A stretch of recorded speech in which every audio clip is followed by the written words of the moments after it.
বড় একজন ডাকাত, মানুষকে হত্যা করছে, বহু অন্যায় করেছে, মানুষকে মেরেও ফেলছে, এরকম অন্যায় করেছে। এই বান্দা কি করবে? এই বান্দা এখন একজন মসজিদের ইমাম সাহেবের কাছে গিয়ে বলতেছে, ইমাম সাহেব, আমি তো অনেক অন্যায় করেছি, আমি তওবা করতে চাই, কিভাবে তওবা করব? ইমাম সাহেব ডাকতে কয়, এই ডাকাত ভাই, কতগুলো খুন করেছে? 99টা। কয়টা? 99টা মানুষকে মারছি, এখন তওবা করতে চাই। ইমাম সাহেব বলে, তোমার তওবা আল্লাহ তাআলা কবুল করবে না। এই কথা বলা মাত্র ডাকাত ইমাম সাহেবকে মারছে। কয়টা হলো তাহলে? 100টা।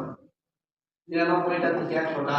এখন ডাকাত আরেকটা মসজিদে ইমাম সাহেবের কাছে গিয়ে বলতেছে, ইমাম সাহেব হুজুর, এমন কিছু একটা দরজা খুলিয়া দেন, কেমন একটা কথা বলেন যার দ্বারা আমি তওবা করিয়া আল্লাহ তাআলার কাছে ফিরে আসতে পারি। তখন ইমাম সাহেব ডাকতে কয়, ডাকাত ভাই, তুমি যতগুলো অন্যায় করেছো আল্লাহ তাআলা মাফ করবে, একটা শর্তে। বলে কি? শেষ রাতে উঠিয়া তাহাজ্জুদের নামাজ পড়িয়া আমার মাওলাকে যদি খাস নিয়তে ডাকতে পারো, খাস নিয়তে যদি তওবা করতে পারো, আল্লাহ তাআলা তোমাকে মাফ করে দিবেন। এছাড়া মাফ করবে না, কারণ তুমি যতগুলো অন্যায় করেছো, এই অন্যায়তে যদি বসে থাকো আরো তোমাকে শয়তান ধরবে, আরো তোমাকে গোমরাহি করবে। 100টা মানুষকে মারছো, কালকে দেখবা 200টা মানুষ তোমার দ্বারা ইন্তেকাল হয়েছে।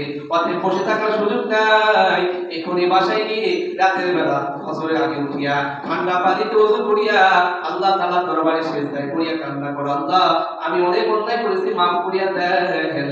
যদি আপনি বড় বড় গুনাহগারকে মাফ করতে পারেন, তাহলে আমাকে কেন পারবেন না? আল্লাহ তাআলা মাফ করে না। বান্দা যখন এইভাবে আল্লাহ তাআলার কাছে মাফ চায়, আল্লাহ আমাকে মাফ করিয়া দেন, আল্লাহ তাআলার দরবার থেকে কোনো আওয়াজ আসে না।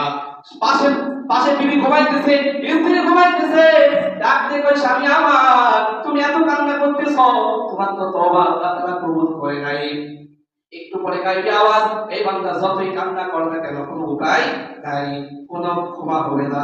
বান্দা আরো কান্না বৃদ্ধি করে দিল, এত জোরে কান্না করতেছে, আশেপাশের ঘরের মানুষগুলো উঠে গেল, এমন কান্নার আওয়াজ। এক পর্যায়ে আল্লাহ তাআলা ডাকতে কয়, বান্দা কান্না করিস না, আমি আল্লাহ তোর নামটা জাহান্নামের খাতা থেকে কাটিয়া জান্নাতের খাতায় লিখে দিয়েছি, তোর জীবনের সব গুনাহগুলোকে আমি আল্লাহ মাফ করে দিয়েছি। জোরে বলুন সুবহানাল্লাহ।